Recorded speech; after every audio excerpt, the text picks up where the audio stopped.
আসসালামু আলাইকুম। আশা করি সবাই অনেক বেশি ভালো আছেন। নতুন আরও একটি লাইফস্টাইল ব্লগে আপনাদেরকে ওয়েলকাম জানাচ্ছি। সব কাজ একসাথে করলে সংসারের কাজ খুব কঠিন লাগে। আজ আমি দেখাবো বুদ্ধি করে কাজ করলে কিভাবে অল্প সময়েই কয়েকটা কাজ সহজে শেষ করা যায়। জেনারেলি আমি কাজ জমিয়ে রাখি না, তাই অল্প অল্প পরিষ্কার করলে সময়ও কম লাগে, ক্লান্তিও কম হয়।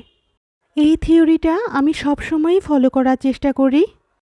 আপনাদের সাথে কথা বলতে বলতে বেডটা গুছিয়ে নিলাম। এখন চলে এসেছি ড্রেসিং টেবিলের কাছে। ড্রেসিং টেবিলের যে ফুলটা দেখতে পাচ্ছেন, ওটা জেনারেলি আমি একটু ঝেড়ে প্রতিদিন ক্লিন রাখার চেষ্টা করি। আজকে দেখলাম ওটাতে যে ময়লা লেগে আছে সেটা ঝাড়লেও যাচ্ছে না, সেজন্য ভাবলাম ওটাকে একটু ক্লিন করে ফেলি। এটা পরিষ্কার করার জন্য আমি জাস্ট একটু ওয়াশিং পাউডার নিয়েছি। পাউডার মিশ্রিত পানির ভিতরে ওটাকে একটু নাড়াচাড়া করলেই এটা পরিষ্কার হয়ে যাবে। আর এভাবেই আমি আমার যত আর্টিফিশিয়াল ফ্লাওয়ার আছে সেগুলোকে পরিষ্কার রাখি। আজকে বাসায় শ্বশুরবাড়ি থেকে কয়েকজন আসবে। তার ভিতরে আছে আমার ননাসের ছেলে, আমার ছোট ননদ। হঠাৎ করে প্ল্যান করেই ওরা আসছে, তো ওদের জন্য রান্নাবাড়া করতে হবে। কিচেনে যাওয়ার আগে আমার ড্রেসিং এরিয়ার এই যে ড্রয়ার, এতে প্রোটেক্টর লাগাবো। এখন একটু সময় করে এতে প্রোটেক্টর শিট লাগালে বারবার কষ্ট করে পরিষ্কার করা লাগে না।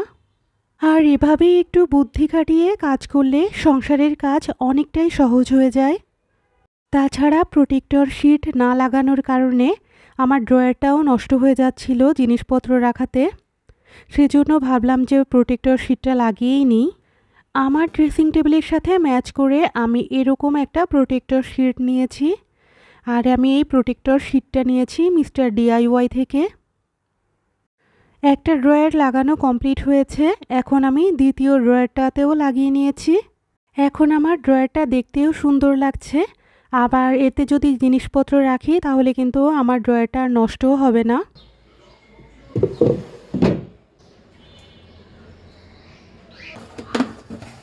আমি জেনারেলি যখন রান্না করি তার আগেই চেষ্টা করি সব কিছু গুছিয়ে নিতে। এইখানে যে পেঁয়াজ কাটা দেখছেন, এটা হচ্ছে গত রাতেই কাটা ছিল। একসাথে বেশি করে কেটে রেখেছিলাম যে পরবর্তী দিন যাতে আমার চিন্তামুক্ত হয়, সেজন্য আর কি। তো যেহেতু বাসায় মেহমান আসবে, তার আগে এরকম কেটে রাখাতে আমার কাজটা কিন্তু বেশ সহজ হয়েছে। এই চুলাতে আমি একটু মুরগি বসিয়ে দিব, সেজন্য আমি সমস্ত মশলা দিয়ে দিলাম। মশলা দিতে গিয়ে আপনারা হয়তো খেয়াল করেছেন যে আমি কিন্তু আদা বাটা দেইনি। আদা এখন আমাকে বেটে তারপরে হচ্ছে এখানে অ্যাড করা লাগবে। তো গত ব্লগে যারা দেখেছেন আমি যে মিনি ব্লেন্ডারটা কিনেছি, ওটা দিয়েই আমি এখন আদা ব্লেন্ড করে নিব। আর কাজের ফাঁকে ফাঁকে আমি কিন্তু এরকম চুলা অথবা যেখানে নোংরা হয়ে যায় সেটা সাথে সাথে পরিষ্কার করার চেষ্টা করি। এতে করে জায়গাটা সাথে সাথে ক্লিন হয়ে যায় আর কাজ করতেও কিন্তু বেশ ভালো লাগে। অপর চুলাতে আমি হচ্ছে এখানে বেশি করে পেঁয়াজ দিয়ে নিব। তারপরে এখানে হচ্ছে বড় যে চিংড়ি মাছ আছে ওটা রান্না করে নিব। তো চুলাতে আমি ওখানে পেঁয়াজটা একটু সফট হওয়ার জন্য রাখবো। আর এদিকে আমি আদাটা ব্লেন্ড করে নিব। এখানে আমি কুচি কুচি করে কেটে নিয়েছি। আর আমার যে এই মাল্টিফাংশনাল ব্লেন্ডার, এই ব্লেন্ডারটা কিন্তু খুবই কাজের। এটা নিয়ে ডিটেইলস আমি একটু পরে বলবো আপনাদেরকে। এটাতে ব্লেন্ড করে নিয়েছি আর এখন কিন্তু এটা মুরগিতেও দিয়ে দিচ্ছি।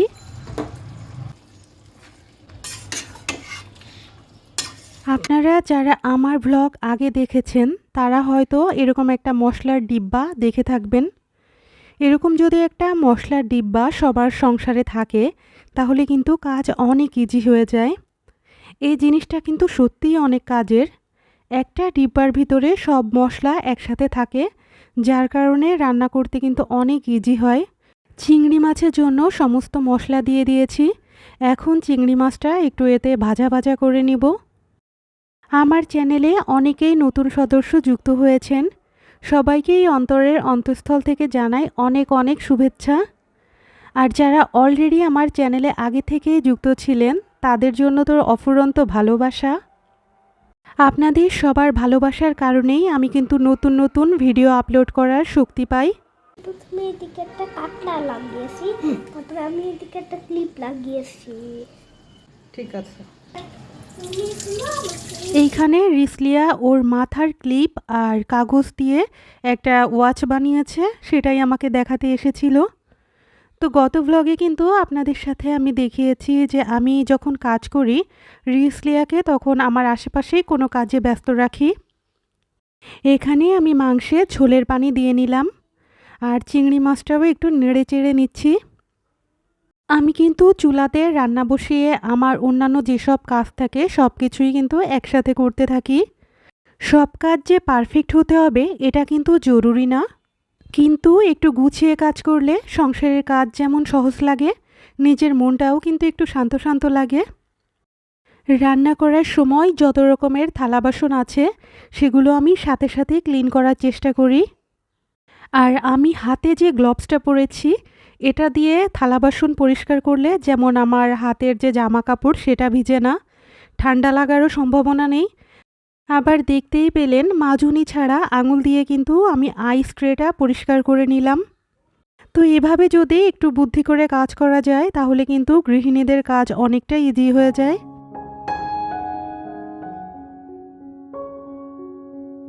আর যখন থালা বাসন ধোয়া হয় তখন যদি সাথে সাথে সিঙ্ক এরিয়াটাও পরিষ্কার করে নেওয়া যায় তাহলে কিন্তু কাজ অর্ধেক কমে যায়। তো আমি কিন্তু এই কাজটা সবসময়ই করার চেষ্টা করি, বিশেষ করে রাতের দিকে অথবা যখন ভারী রান্না টান্না করা হয় তখন। আর আজকে যেহেতু বাসায় গেস্ট আসবে তো ওদের সাথে কথা বলতে অথবা গল্পগুজব করার জন্য টাইম বের করা লাগবে, সেজন্য আমি আগে থেকেই সব কাজ গুছিয়ে নিচ্ছি। এদিকে সব কাজ করতে করতে আমার রান্নাটাও প্রায় শেষের দিকে। মাংস রান্নাটা এখানে হয়ে গিয়েছে আর চিংড়ি মাছের যে রান্না ওটাও হয়ে গিয়েছে, তবে আমি চাচ্ছি ঝোলটা আর একটু কমিয়ে আর একটু মাখো মাখো করতে। চিংড়ির চুলায় আবার জাল জ্বালিয়ে দিয়েছি আর এখানে যে থালা বাসনগুলো ক্লিন করলাম ওইগুলো জায়গায় রেখে দিলাম। এখন অবশিষ্ট যে আদা বাটা সেটাকে এরকম একটা আইস ট্রের ভিতরে রেখে আমি ডিপ ফ্রিজে সংরক্ষণ করে রাখবো। এতে কিন্তু আমার প্রতিদিন যখন রান্না করি আদা কিন্তু আলাদা করে বাটা লাগবে না অথবা ব্লেন্ড করা লাগবে না। এই আইস ট্রেটা নিচের দিকে সিলিকন হওয়ার কারণে ব্যবহার করতেও ইজি। তো যখন রান্না করব একটা বা দুইটা ওইখান থেকে ইজিলি কিন্তু আমি বের করে রান্নাটা করে ফেলতে পারবো। ব্লেন্ডারের ভিতরে অবশিষ্ট যে আদা বাটা দেখতে পেলেন ওটাতে আমি এখন একটু জুস বানিয়ে নিব। জেনারেলি আমরা সবাই জানি বিটরুটের জুস, ওটাতে একটু আদা দিলে বেশ ভালো লাগে খেতে। তো বিটরুটের জুসটা বানানোর জন্য এখানে আমি বিটরুট কেটে নিচ্ছি আর তার ভিতরে দিয়ে দিব একটা আপেল। এগুলো দিয়ে এই ব্লেন্ডারে আমি ব্লেন্ড করে নিব। ভিডিওর প্রথম দিকে আমি বলেছিলাম যে আমি যে ব্লেন্ডারটা কিনেছি এটা কিন্তু অনেক কাজের, এটা ব্যবহার করাও কিন্তু অনেক ইজি, জাস্ট এখানে চাপ দিয়ে রাখলেই মানে এটা ব্লেন্ড হয়ে যাবে।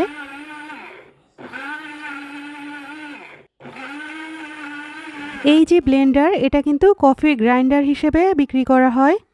এটাতে আপনি শুকনা মশলা গ্রাইন্ড করতে পারবেন, আবার যেগুলো ভেজা মশলা সেগুলোও ব্লেন্ড করে নিতে পারবেন। গত ব্লগে কয়েকটা আপু জিজ্ঞেস করেছেন এটা আমি কত দিয়ে কিনেছি। এটা আমি একটা লোকাল মার্কেট থেকে কিনেছি। কয়েকটা অনলাইন পেজেও আমি এটার দাম জিজ্ঞাসা করেছিলাম, ওনারা 1500 টাকা করে চেয়েছে।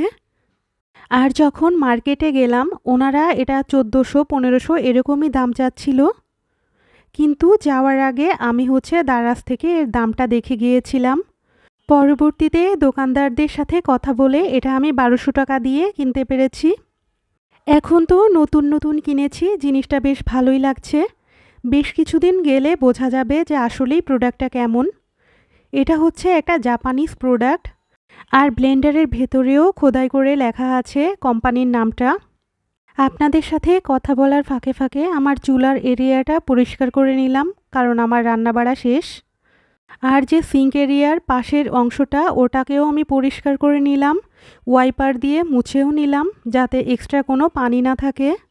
ওয়াশিং মেশিনটার উপরেও অনেক ধুলো পড়েছে, ওটাকেও ক্লিন করে নিচ্ছি। সংসারের কাজ ছোট হোক অথবা বড় হোক, একটু বুদ্ধি আর পরিকল্পনায় সব কাজই কিন্তু সহজ হয়ে যায়। আজকের ভিডিওতে আমি সেটাই দেখানোর চেষ্টা করেছি আপনাদেরকে। আমার ভিডিওটি ভালো লেগে থাকলে লাইক, কমেন্ট, শেয়ার করতে ভুলবেন না। আর যারা নতুন তাদের কাছে রিকোয়েস্ট থাকবে সাবস্ক্রাইব করে আমার পাশে থাকার। সংসারের কাজ মোটামুটি আমি গুছিয়ে ফেলেছি যাতে গেস্টদের একটু সময় দিতে পারি। তবে সবাই আসার পরে আমি রেকর্ড করতে একদম ভুলে গিয়েছিলাম। পরে ওরা যখন ফিরে যাচ্ছে তখন আমরা এগিয়ে দিতে যাচ্ছিলাম, আর সেই মুহূর্তটা একটু ক্যাপচার করতে পেরেছিলাম। আজকের মতো এখানেই বিদায় নিচ্ছি। সকলেই ভালো থাকবেন, সুস্থ থাকবেন। ইনশাল্লাহ দেখা হবে নেক্সট ভিডিওতে। আল্লাহ হাফেজ।